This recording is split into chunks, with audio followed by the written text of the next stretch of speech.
Came to a parochial all-state team twice in football, all-area twice. I was a two-time All-American in lacrosse, two-time All-State in lacrosse. When you graduated from Del Barton, did you receive any special recognitions? I did. I received the Red Green Fighting Spirit Award. It's given to the student that embodies the ideals of a Del Barton student. And how many of those are given each year? Once a year. Just one student each year.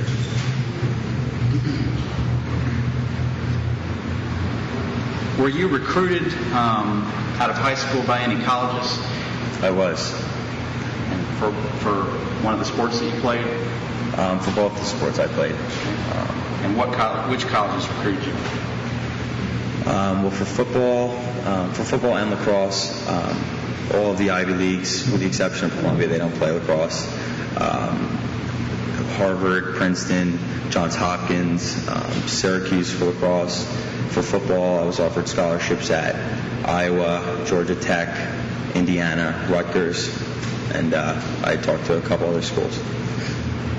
And where did you decide to attend school? I chose Duke University. And did you receive a scholarship to play lacrosse at Duke? I did. It's about a 90% scholarship. Is it unusual to receive a 90% scholarship in lacrosse? I believe it is. How did you do at Duke in your first 2 years academically? I did well.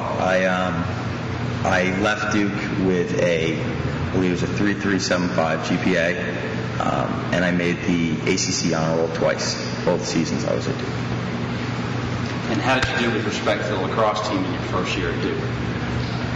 Well, I could have done a better job. I broke my hand and my foot in my opening month at school, and then I got the opportunity. I came back and played in the Final Four and the national championship briefly.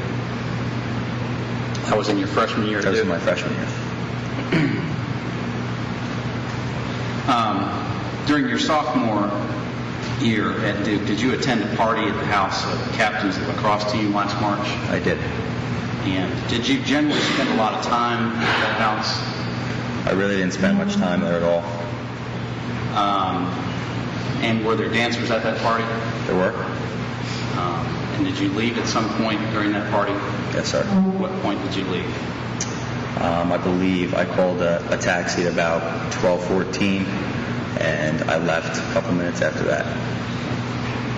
Did you have a nickname among the lacrosse players at Duke? I did. What was your nickname?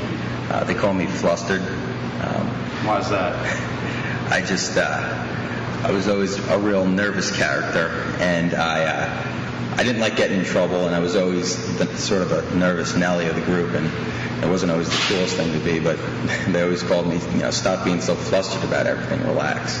So that's where I got it. How did you first discover that one of the dancers was claiming that she had been sexually assaulted at that party? I actually read about it in the Duke Chronicle. I was sitting in Alpine Bagels, which is a hangout at Duke University, and I saw it in the paper. And at some point after that, do you recall going down to give DNA samples, having some pictures taken at the police department? Mm-hmm. Yes, sir. And were you personally reluctant to do that? Absolutely not. And why not?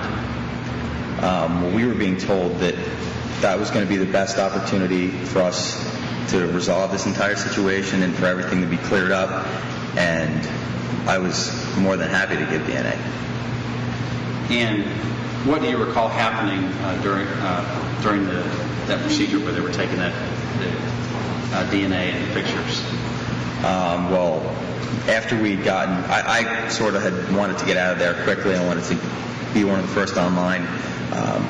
Had to get back to school, and once I'd gone down the line, we were being sort of ushered out down through. I don't really remember the building that well, but we sort of went downstairs and we went out a back door because they were saying our lawyers, Bob Ekstrom, was trying to make it so that the media didn't take pictures of us, because when we walked in the front, we, for some reason, put shirts over our heads.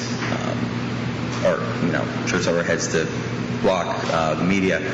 And when I went out the back door, I believe it was Officer Gottlieb was there, and I was standing with KJ Sauer and Matt Wilson, two Duke lacrosse players. And Officer Gottlieb, we were waiting for one of the extrans. They were taking cars out to the back to pick us up and bring us back to our cars where we had parked, so we didn't have to walk through the media.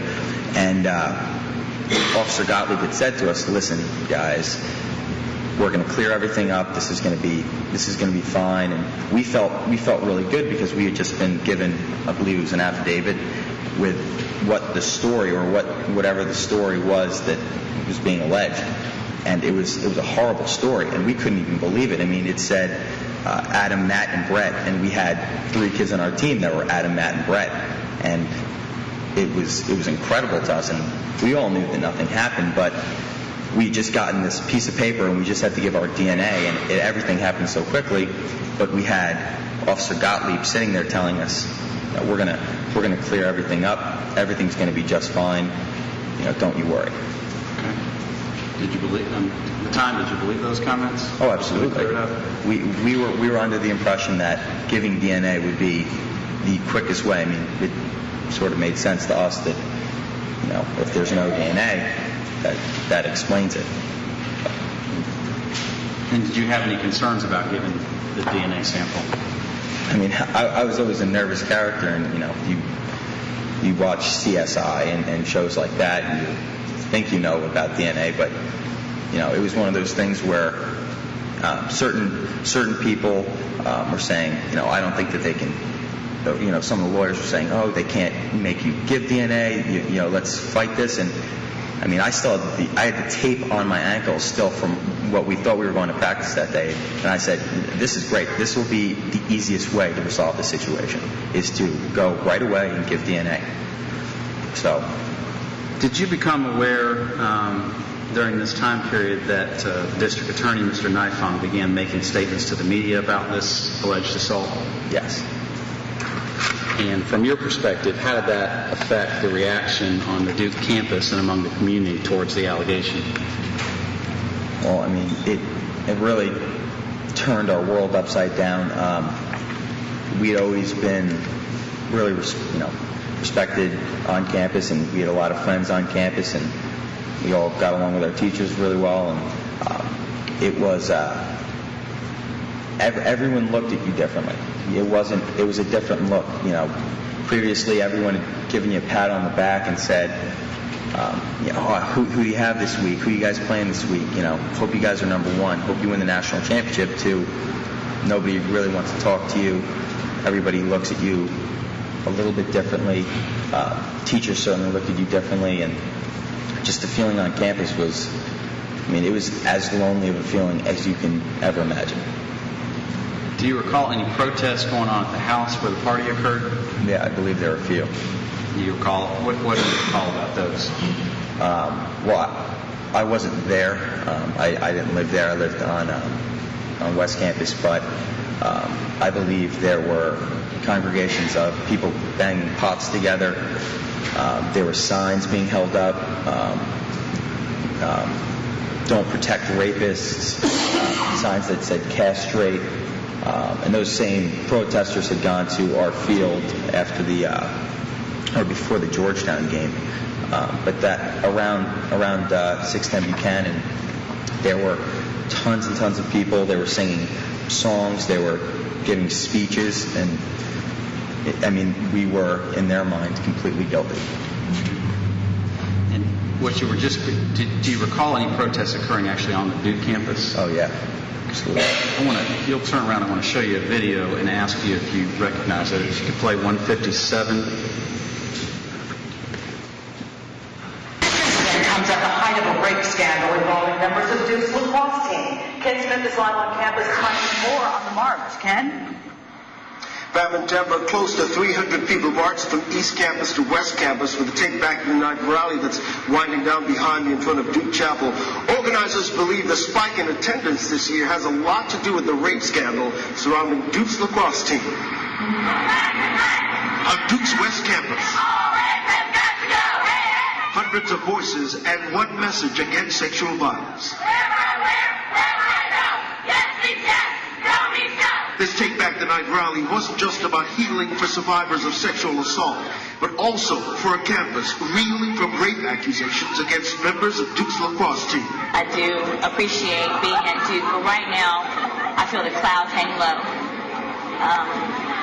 The glory we once were on with the basketball team, now we are here with this issue. An exotic dancer claimed she was raped and beaten at a party in this off-campus house. She blames 3 members of the lacrosse team. So far, no one has been charged. In a statement released to the media, the players say they're cooperating with police, and the allegations are totally and transparently false. Members of the Duke community at this rally, though, say the allegations expose a deeper problem on campus. There is a rape culture in Duke University, but there is a culture of violence in Duke University. And on this night, and among this crowd, victims of sexual violence found a support system. She probably wouldn't have even called the police, or probably wouldn't have known that that was an option for her to do. And now it's just like something bad happens to me, let me call them and let someone needs to pay. And the entire community is behind her on it. Again, we want to make it clear tonight that no one has been charged in this case. The district attorney is awaiting DNA results from members of the lacrosse team.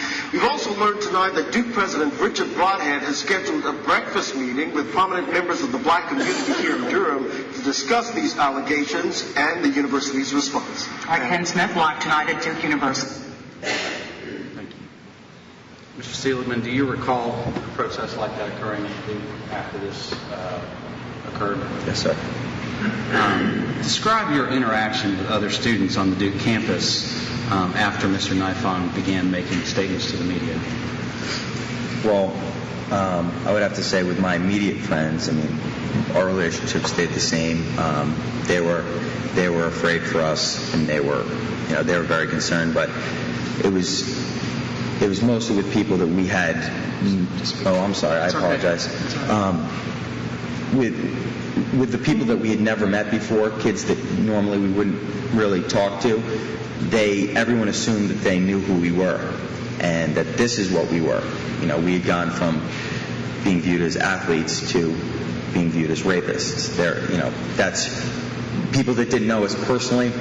We had already been stereotyped as dumb jocks probably to them or whatever they thought about us. But then all of a sudden we became rapists, and I felt that the clearest example for me was I took an African American history class, and I happened to be the only white member of the class. And I loved the class. I got along with everybody great.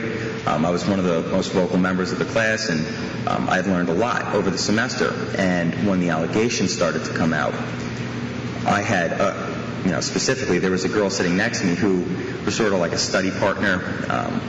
I got along with her really well. She was really nice to me.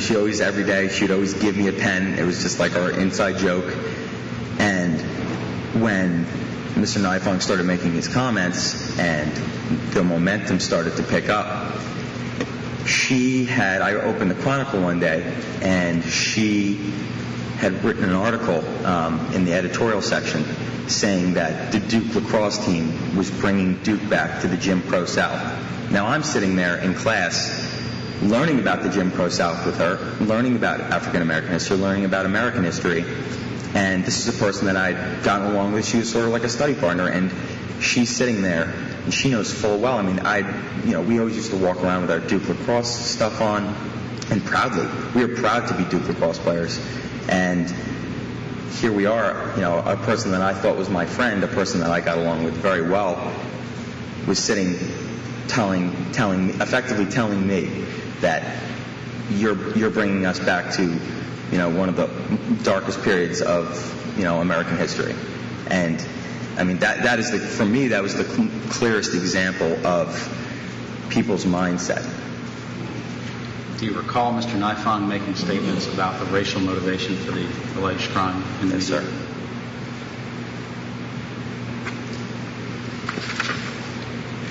Anything else you recall about the atmosphere on campus or in the community after Mr. Nifong began making these comments to the media? I mean, I just remember feeling so helpless because people were everywhere we went. I mean, I know I did, just for make it easier on myself. I didn't wear my Duke stuff anymore. I thought it would be easier to get through the day if people didn't associate, and everybody knew who we were. I mean, there were wanted posters placed at. Well, this is another good example.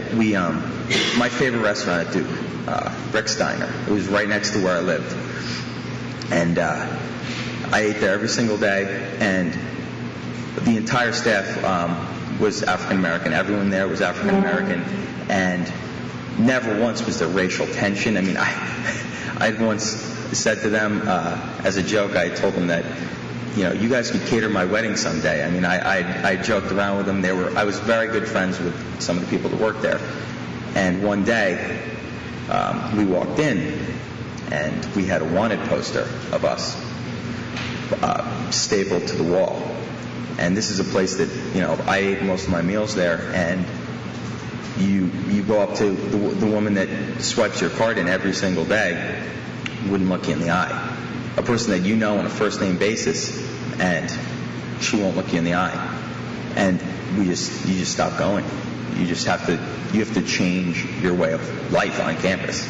And it was something that we just sort of had to deal with, and we were being told that there was Mr. Nifong had said that there was a wall of silence, that no one was cooperating, and we would go to the gym. I remember specifically going to the gym once, and it was a couple of us, and step onto a treadmill next to a girl that was wearing a shirt that said, "Speak up, you know what you did," written on her T-shirt. So, I mean, everywhere you looked, everywhere you went, that's what we had to deal with.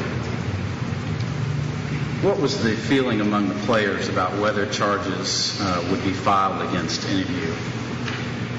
I mean, to be honest, we all knew it was so transparently false that no charges would ever be brought. But as time went on, we always thought that nothing would ever come of this, particularly after going to Sergeant Gottlieb and the DNA test came back and they said, there's no match, and as we expected. And as time went on, we realized Mr. Nifong said that they were going to do things the old-fashioned way. And to us, I mean, I've never had to deal with the court system before, and I didn't know what the old-fashioned way was. But as he pressed forward, everyone started to get, this is really going to happen to us. Something is going to happen. And we assumed that it would be, she said it was 3 people, and 3 people lived in the house, and there were 3 seniors, and we assumed, okay, it'll probably be the 3 guys, and it's a terrible tragedy that it's going to happen to those 3, but, this is how they're conducting this. They're just going to do, it makes the most sense that there's 3 people, and there's 3 people who live in a house, so that's who they're going to charge. And to be completely honest with you, I never thought in a million years that I would ever be a suspect. And I was being told that, there's no way. I wasn't even listed as having been at the party. And, in my mind, it could never be. It could never be me. I left the party. Police department don't want to talk to me. I have nothing to say. And, as time went on, we realized that indictments really were going to come down. Had you ever had any problems or criminal issues in the past? No, sir. When did you learn that you would be indicted? I believe it was April 14th. April 14th it was. It was my mom's birthday. I was sitting in a room with Julian Mack. Am I correct on that date? I'm sorry. I'm really bad with dates. The indictment was the 17th. 17th, excuse me. I'm sorry. It was my mom's birthday, April 17th. I apologize. And I was sitting in a room with Julian Mack, and they said indictments were going to come down. And I remember it.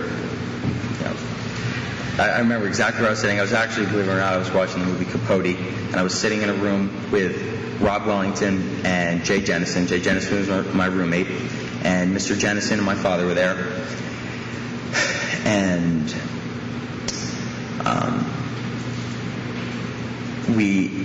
they said, Julian had come in and said 2 indictments were handed down, but they're sealed. And I mean, I didn't know what that meant, but I didn't think that had, any bearing on me. So, and they said they weren't going to release who it was. So it was sort of a difficult situation because you sort of wanted to know who it was, and just that extra. Okay, it's not me. I just want to make sure. I hope it's not me. I feel terrible for whoever it is, but I hope it's not me. So Rob Wellington and Jay Jennison leave. And they walk out, and I sat down with Julian, and we were just discussing, payment issues, and we just sort of talking, joking around. And he's sitting across the table from me, and all of a sudden, his secretary comes in and says, Julian, Mike Nifong's on the phone. And my first reaction was, oh my God, it's one of those two. And he picks up the phone, and he briefly glances up at me, and you could see, his face, the coloring in his face was changing. And my dad and I just sort of stared at each other. And, you get that feeling in your stomach, that pit, and you don't even know what to do. You don't want to believe it, but you want to know. And he asked us to stand in the other room. There was a conference room. And we're standing in there, and we're just circling, and we're like, the room felt like it was spinning. And Julian comes in and says, she picked you.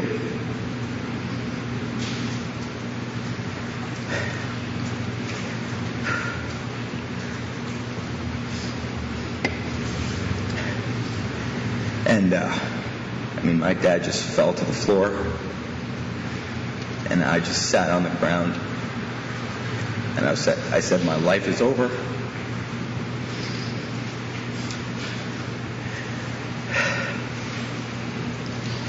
And then we finally got up, and me and my dad were hugging each other, and Julian didn't even know what to say. And the first thing I thought about was, how am I going to tell my mom?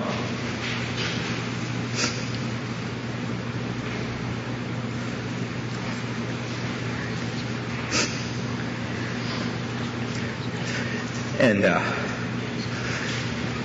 right away, my dad, he said he had to go out, and we had to start, putting together alibi information, because we never thought it was ever going to be me, so I never worried about it. And a couple hours later, I had to call Father Luke, who's the headmaster of my school, and I told him that he was going to have to be by my mom when I called her. So he started walking down to him, and I got on the phone, and my mom was at my brother's lacrosse games, and I said, Mom, are you alone right now? She said, yeah. What's going on? I said, she picked me.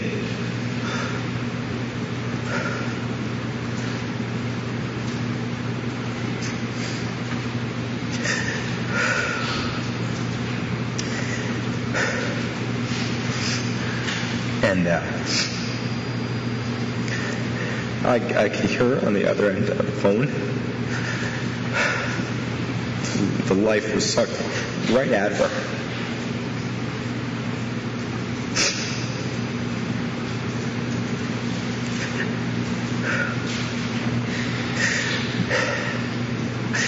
And then I tried to calm her down. and I just told her everything was going to be all right, and that we were going to prove that this didn't happen. And she didn't need me to tell her that, but from that point on, we had to go from there that night. We were told that we couldn't tell anybody because if it got out to the press,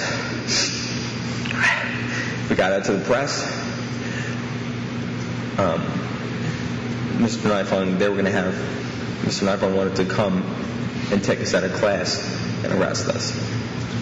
And if it had gotten out, we weren't going to get the privilege. We were told that we have to go turn ourselves in for something that we didn't do. And I had to go back to Duke, gather some of my stuff. I had to put a smile on my face because my roommate was in my room at the time and his girlfriend was in the room, and I had to joke around with them and pretend everything was okay. And my girlfriend would be calling me all day, and she wanted to know who it was, and I never called her because I was told I wasn't allowed. And I had to go walk into. She was sitting in a friend's room in a dorm room, and initially she was angry at me. Why didn't you call me? What have you been doing all day? I've been so worried. And I had to take her outside. And I remember she wrapped up in a blanket, and I had to tell her. I said, she picked me, and she just collapsed. And I literally had to carry my girlfriend, and it was a long walk from one of the quads all the way down to my dad's car, and put her in the car, and then my dad and I. We drove to a hotel, and the next morning we had to turn ourselves in. Reade, how long have you been dating your girlfriend? It's been about over 2 years. And after you were arrested, were you able to make bond? We had to borrow it from a friend. We couldn't pay that. How much was the bond set at? $400,000.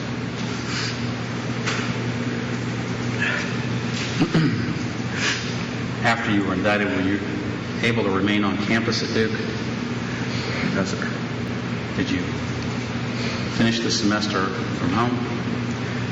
I had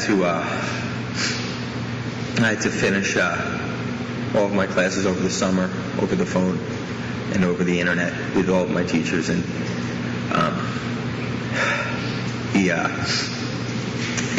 when I was arrested, there was only a couple weeks left in the semester, and at the end of the semester, it's mostly exam review, and that's when you really, in college, that's when you really start to hunker down at the end of the semester, and I had to pretty much do it on my own at the end there, and we just communicated through Duke, and through my guidance counselor, I had to get in touch with. It took about 3 months for me to do, get all the information to finish the finals up.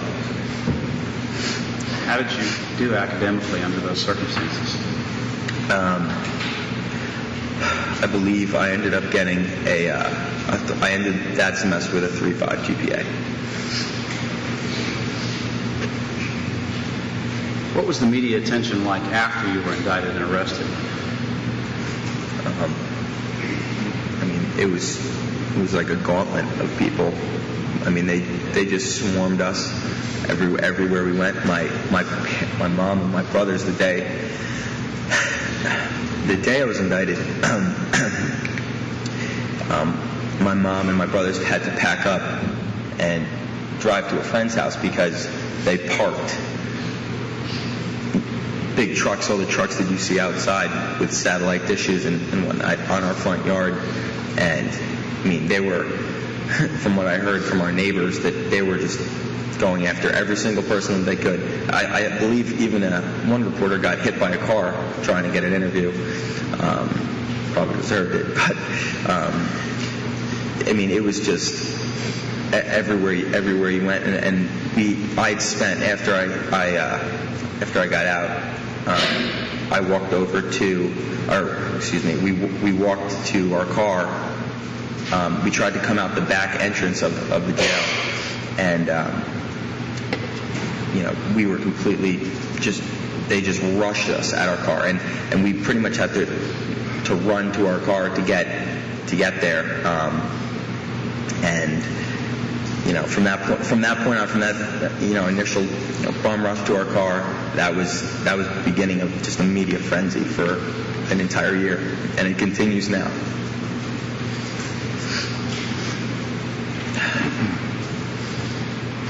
After the indictment,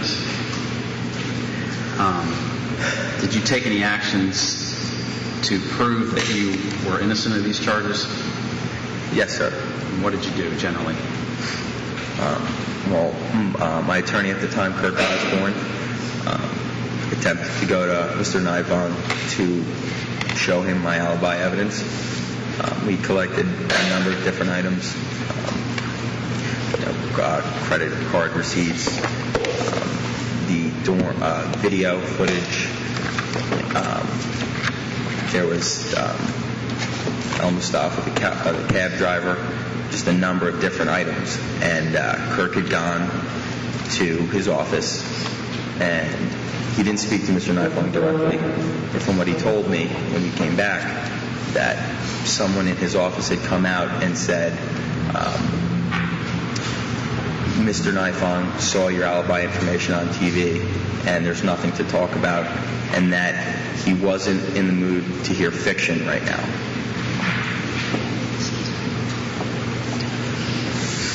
If you could just take a look at Exhibit 245 there and see if you recognize that as the notice of alibi defense that Mr. Osborne filed on your behalf, along with the documentation, the affidavits, phone records that you were mentioning. Yeah. Do I recognize it? Do you recognize that as the documentation? Yes, it is. And can you see there that it's file stamped April 24th, 2006? Do you see that on the first page? Yes. And that would have been exactly a week after your indictment? Yes, sir. And you mentioned that there were affidavits from various people, cell phone records with affidavits attached, and then was there actually some pictures attached there with an affidavit as well? Do you know about page? You mean with cell phone records? It's about 15 or 16 pages back. Can I approach? I apologize. They're not.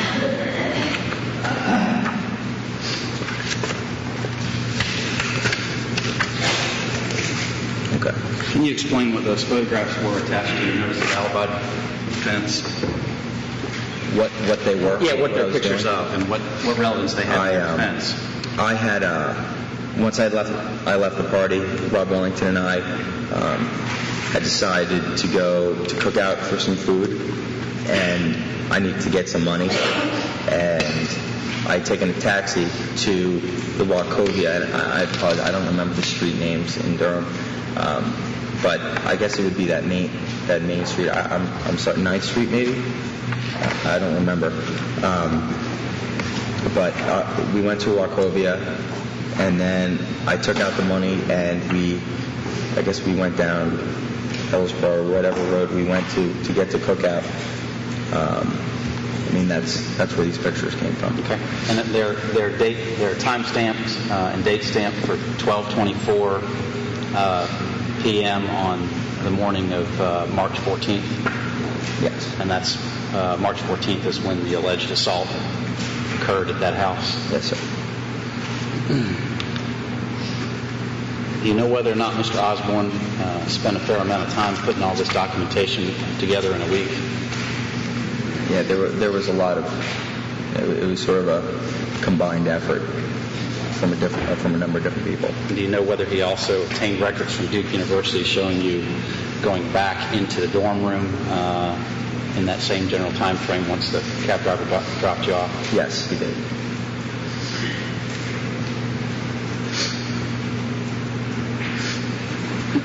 What was your reaction when you heard Mr. Osborne tell you that Mr. Nifong wasn't interested in reading fiction? What was my reaction? Yeah.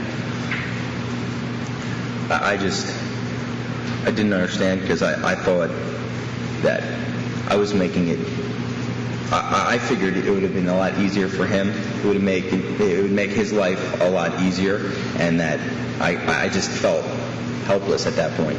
I mean, the only person that could fix this, and clearly they were wrong, and I wasn't even, at that point, I wasn't even so much angry as I was, well, okay, well, as soon as they see this, they'll understand. They'll understand, wow, okay, she made a mistake. What's going on in this case? And when he came back and said that, I didn't understand how I was providing information to him, information that was completely relevant to their case. I mean, I don't know much about the law, but you hear the word alibi, and that's one of the first things that you think a prosecutor would want to have. It not only helps them get rid of a problem in their own case, but it doesn't. You don't charge an innocent person. An innocent person won't go to jail. So, I mean, I could never understand it. Do you remember at some point in that general time frame whether you received a copy of a second DNA report through your attorney? Mm-hmm. Yes, sir. And do you remember there was no link with the accuser, Ms. Mangum, and yourself in that second DNA report? Yes, sir. And again, what was your reaction when you received that report as to what might happen? I mean, I thought that the first DNA test was pretty clear, but that a second DNA test would, that would really show them. I mean, I had the alibi. There were 2 rounds of DNA that came back, and the way in which they were describing this attack, I mean, there would have to be some sort of DNA. I mean, it was just such a terrible attack that they said it was happening. I mean, you would think that there would be some DNA, and I thought that at that point, absolutely, this is going to be over. Everything's going to be okay. We're going to be fine. The second round came back. I believe that was one of the most devastating, points, at least in the beginning.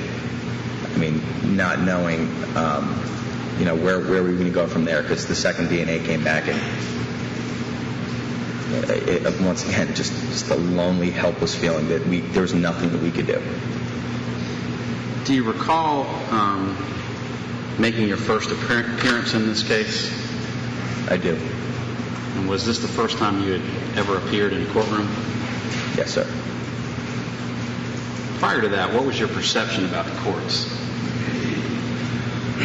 I mean, similar to what we're dealing with right here, just very sort of what you see on TV. Everyone's very quiet. Everyone's respectful of the judge. And, it's sort of everyone just sits in their chair and waits for the judge to tell you what to do. And this was in no way that kind of situation. Had you ever thought about becoming an attorney yourself? I have, and I hope to someday, eventually. Describe what happened when you arrived at your first court appearance. Well, we came out of the parking garage, and we were, as soon as they saw us come out of sort of the little tunnel there, all of this media, just a swarm. I mean, that's the only way I can really describe it, as a swarm of media came sprinting over. And I really never had to deal with the media the first time, other than when they attacked my car. I mean, I sort of beat them to my car before I got there. And when we were walking up towards the towards the doors, there were Black Panther representatives, or whatever you want to call them. They were dressed in fatigues, and amid all of this chaos with the media, I mean, I even remember I couldn't even. I planned on keeping my head up so everyone knew. I never wanted to put my head down, and that was something that I walked into it saying, you know, I'm going to look at this as an opportunity for people to see who I am. And I mean, you could barely walk because the news media was so close in front of you that you were worried about stepping on whoever, you know, whatever correspondent was standing in front of you. And as we were walking,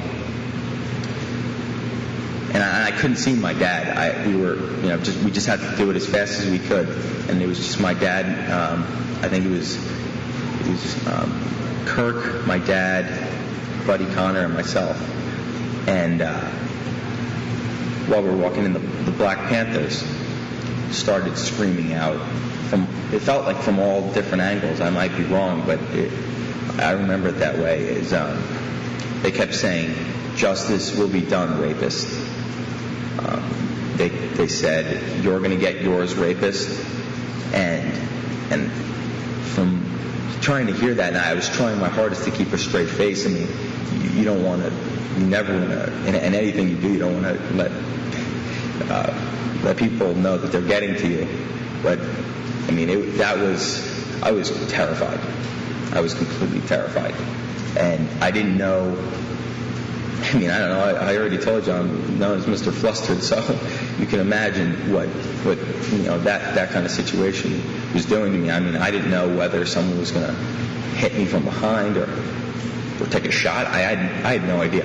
I'd never been in a situation like that before in my life, and I mean, like I said before, like a gauntlet. We were just tucked into this pocket of media and Black Panther and people holding up signs saying things like zero tolerance and all sorts of different things. And I mean, finally we were able to get to the doors. What happened when you made it inside the courthouse? I think briefly we went into like a little conference room to the side that they reserved for us, and then we went, once we got into the courtroom, that was my first experience sitting in the courtroom, and it sort of looked different than I anticipated. I pictured something like this, but we walked in, and there were tons of people sitting in, I feel like I remember them as pews, I might be wrong, but when we walked in, I felt like I walked into a cafeteria or a gymnasium. There were people yelling, there were people shouting, all different things, and I tried once again to ignore it. I mean, I felt like I was going to be real safe because once you walk in the courtroom, then you're safe. Then everyone is, the sheriffs are going to take care of it. And we sat down in first or second row, and there was a guy behind me that kept leaning up. He leaned up to me and said, he sort of screamed it out. I mean, he screamed out loud, and he goes, "I don't want to sit next to this piece of SHIT mother effer." He's screaming that out, and I didn't want to turn around. I didn't want to look at him. I didn't want to have to deal with him. And there were people, just comments coming all over, and there were media people sitting in there. There were I don't even know who these other people were. This guy did not look like a reporter to me. I can't imagine that he would be. But someone in the back corner, had screamed out, and this was something that I just, every single time I come to something like this, a public event like this, I mean, I'm still scared about something like this, but they said, he said, "You're a dead man walking." And I mean, I was doing my best to try to, keep it together, but to hear someone and it's behind you, you can't see it. You can't see who it is. And finally, I think it started to settle down, but the entire time, Mr. Nifong had been standing there in the room, and I didn't really know what he looked like, so I wouldn't have, noticed him.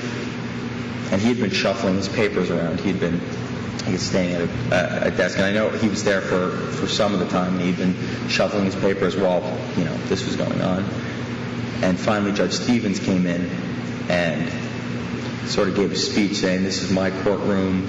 No one's going to behave like that, or you'll get thrown out, or something." Whatever he had said.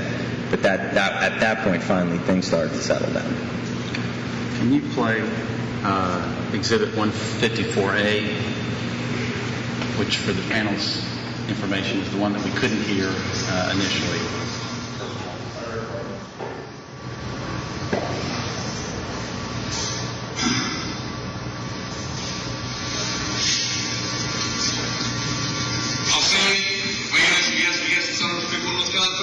Melbourne City Board of Domestic Defense from Ron Stevens just to them in the seat. General, move your heads.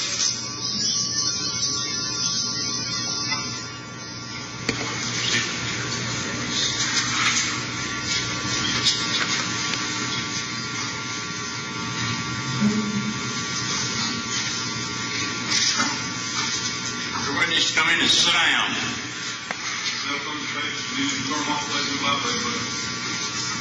Okay, once we start, nobody's going to be able to get up and leave. So you need to sit down if you're going to stay.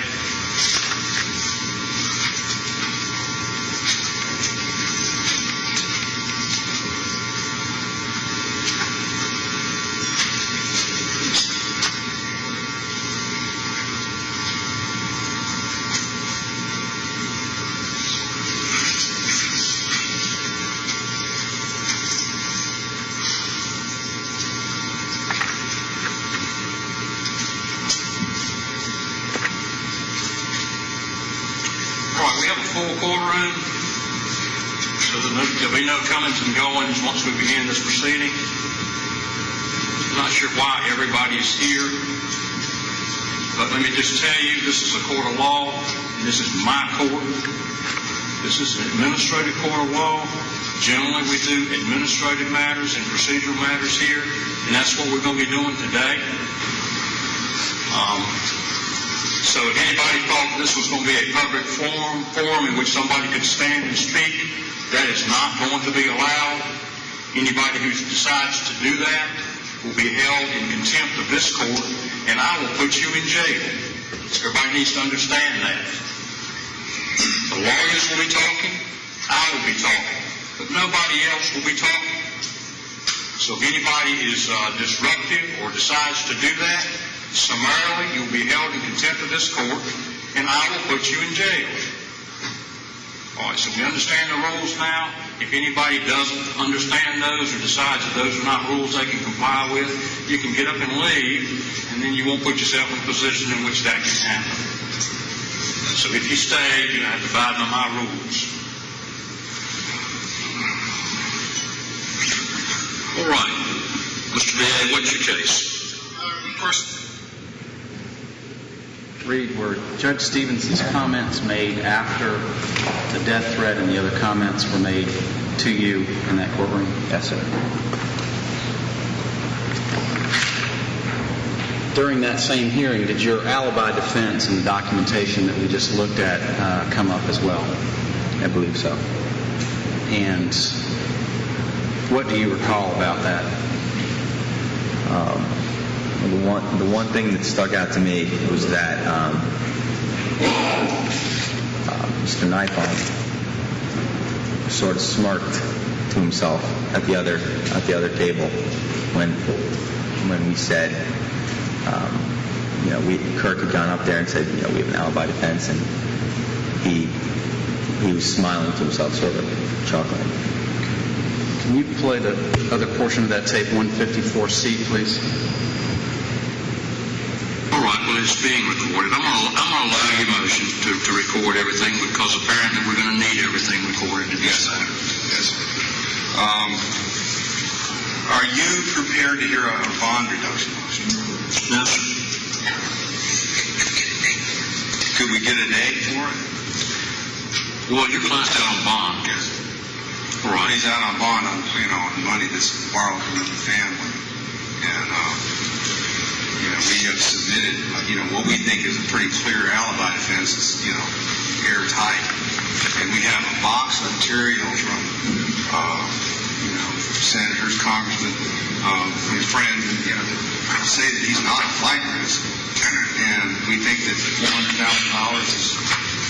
$400,000 is within the guidelines for the nature of this charge, and that's this court set that bond. It is right, frankly, in the guidelines. That's what the bond would generally be initially.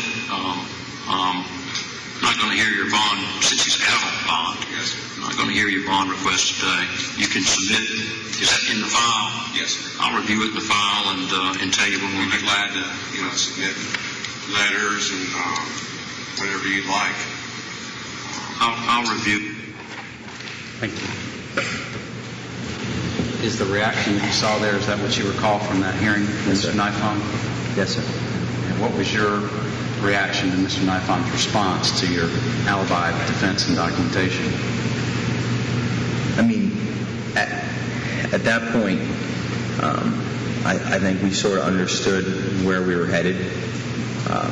We continued to hope that, eventually he was going to say, okay, I need to sit down and look at this alibi. And I wanted to sit down and talk to him because I thought that I could show him who I was. And if he sat down and talked to me, for some bizarre reason, I always kept thinking, if he sits down and he gets a chance to know me, then he'll see. And I'll show him this alibi information, and he'll say, oh, this is terrible. Like, we'll fix this. And it just continued over and over and over again. Were there other times during the case where you thought that the charges might possibly be dismissed? I couldn't count how many times I thought that. And generally, why was that? Why did you start to think again that the charges might be dismissed? I mean, when there was DNA from another male found in her, I remember being downstairs in the basement. I was at home, and I remember coming up to my mom, and I'm like, "This is it. It's over. They're done. It's done." I told all my friends to turn on the TV to watch all the news. I believe there was a press conference that night with Mr. Cheshire, and when he announced it, I thought everyone was going to say, "They're innocent. They're innocent. This has been a hoax," and it didn't happen there. And I mean, every time new discovery came back, it was always something favorable to us every single time. And I mean, when I guess it was in December, and I know that there were a lot of different stories she told, but I can't remember all of them. But even when they said that I had nothing to do with it, or I just watched, or whatever the story was, I thought that's got to be what is the point of this now? And I thought the hardest point was when they dropped the rape charges, and people called me and said, "Congratulations, it's over. This is great."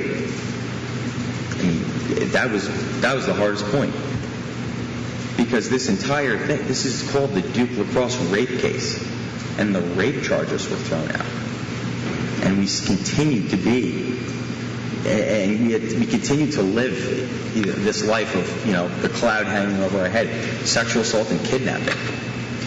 And it just, at that point, we felt like we were just being, it had always felt that way, but at that point it felt almost like a sick joke, like we were being toyed with, like he was doing it maliciously on purpose to us. At some point later, did you hire an additional attorney to represent you after Mr. Osborne had represented you for a while? I did. And who was that? Jim Cooney. Do you know if Mr. Cooney went to meet with Mr. Nifong at any point? He did. And what was your understanding of Mr. Nifong's response when Mr. Cooney went to meet with him? from what I understand, and I may be wrong when I'm quoting him, but when Jim had gone in, and Kirk and Mr. Nifong had never gotten a chance to sit down. He wouldn't sit down with Kirk. So when Jim went in, that was another point where I said, okay, Jim's a reasonable guy. He'll understand Jim. And from when Jim came back and told me what had been said in their conversation, I believe Jim went to him and said that trial lawyer to trial lawyer, you don't want Reade Seligmann in this case. It doesn't help your cause. And Mr. Nifong had said something along the lines of, well, boy, I bet you wish your client didn't show his alibi information, because there's no such thing as an airtight alibi. And sure enough, the next story that had come out, I guess December 15th hearing, that was sometime in December, I believe. And the next story, the rape was pushed before any of my alibi information would have any effect. It was pushed, it clearly contradicted every picture, every other record, but it tried to get me, it tried to show how DNA wouldn't be relevant, and it tried to show how my alibi would be irrelevant. So, it was almost predictable. When did you become aware of Mr. Nifong's recusal from the criminal charges? When? Yeah, generally. Did you become aware of those sometime early this year? Yes, I did. And what was your reaction to that? Well, to be honest with you, I couldn't believe he did it. I couldn't believe he recused himself. But to me, it felt like we had to start all over again. I thought it was going to be another year. I thought we had to start all over again, right from scratch. And we were excited, but my only experience with the judicial process had been, I was an innocent person going through this. So for them just to pass it on to someone else in North Carolina, to me, it really wasn't going to make much of a difference. I still thought, all right, well, we're going to have to. Could be bad. This could end up being, we could get just another person like this. I assumed, and I apologize to any prosecutor out there, because I was wrong. But I just figured that's what prosecutors were. My only experience with a prosecutor was a person that doesn't listen to your alibi, and all they want to do is put you in jail.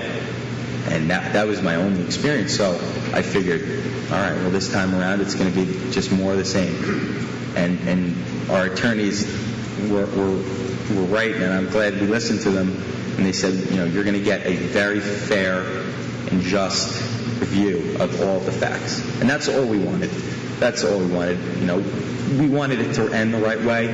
If it took a little extra time for someone to just actually look at what we had and to have someone sit down and talk to our attorneys. When I heard Jim Cooney would call Jim Coleman, I said, why would you do that? Why would you tell them anything? And he says, this is how the process is supposed to work. You work together to find justice. And I'm glad I listened to my attorney on that, and it worked out. Did you watch the press conference that Mr. Kuthler gave when the remaining charges against you and the other players were dismissed? I did. What was your reaction to this announcement?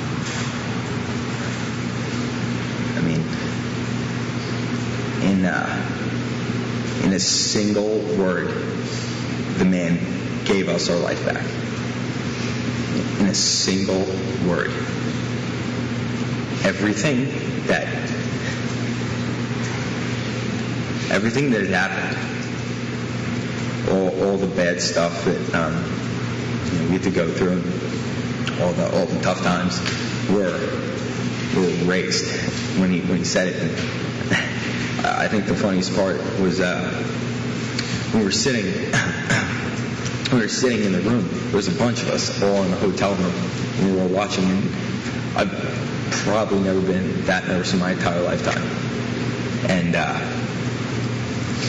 we're all watching it, and it felt like an eternity. He talks really slow. And he was very deliberate in the way he was saying everything.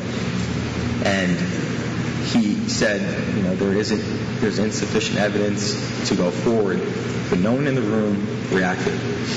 No one said a word. And then he kept going, and he said, we believe these boys are innocent. And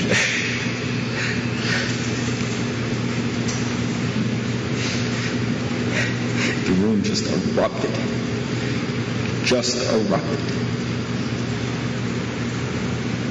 I mean, that was...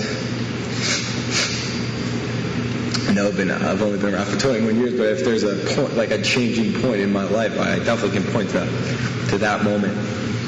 I mean, that was my whole life turned around on that one word. After the charges were dismissed, did you receive any recognition from your former school, Del Barton? I did. And what was that? I received it's called the Del Barton Medal, and it's the highest honor this school gives to its recipient. I mean, I'm sorry. Can you speak up just a little bit? It's the highest honor that the school gives out, and it's for any number of reasons. I mean, what were the reasons it was awarded to you specifically? I mean, they said, the way I conducted myself through, this difficult situation was admirable, and they were so proud to have me be a part of their community, and I couldn't be prouder to be a part of their community, but it's by far and away the most incredible award I ever received. It was incredible.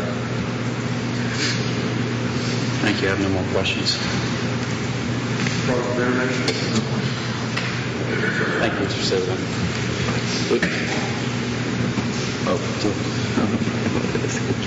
Yes. Sorry. I'm sorry. I apologize. That was my fault. No. Thank you, Mr. Seligmann. You're welcome. Am I good? Yeah, you can go back there.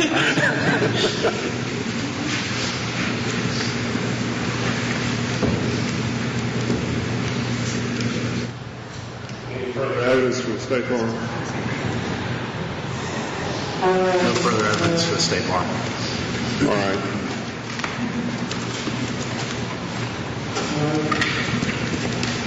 Does the defendant intend to make a motion at this point?